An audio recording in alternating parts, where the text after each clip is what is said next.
আসসালামু আলাইকুম রহমতুল্লাহি বারাকাতু। আমরা সূরাতুল কুরাইশিনের বাকি অংশ বানান সহকারে পড়ব ইনশাল্লাহ। আলিফে জবর, লামে তাশরিদ, আল, লামে জবর লা, আল্লাহ, জালে জেরিয়ার জজম, জি উপরে চিহ্ন চিকন, জি আল্লাযী। এই যে জি যে টানবেন এটা হচ্ছে মধ্যে মুনফাসিল, 3 আলিফ পরিমাণ টানতে হবে।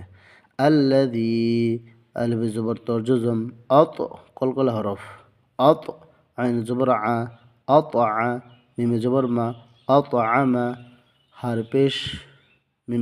পেশ মিমে তাশরিদ হুম। এই মিম বাদ দিয়ে ওই মিম ধরতে হবে।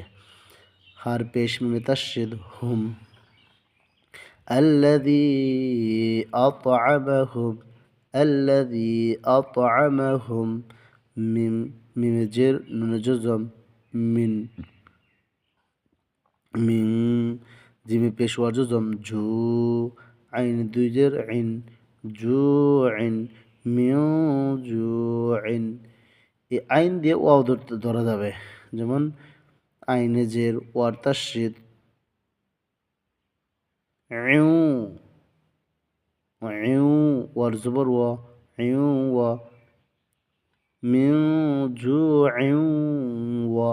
আলিফ খারা জবর এক আলিফ আ, মিমে জবর মা, আমা, নুনে জবর না, আমানা, হার পেশ মিমে জজম মিমে তাশরিদ হুম হুম। ওয়া আমানাহুম, মিমে জের নুনে জজম মিন, খর জবর ওয়ার জজম খৌ, ফার দুজের ফিন, খৌফিন, মিন খৌফিন।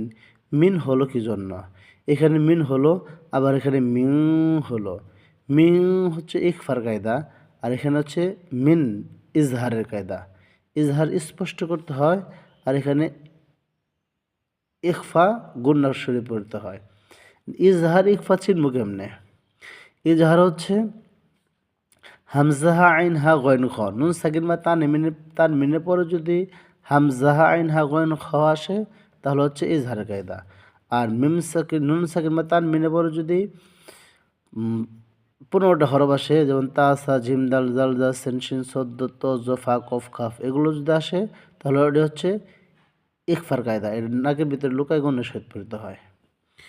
الذي أطعمهم من جوع وآمنهم من خوف الذي أطعمهم من جوع وآمنهم من خوف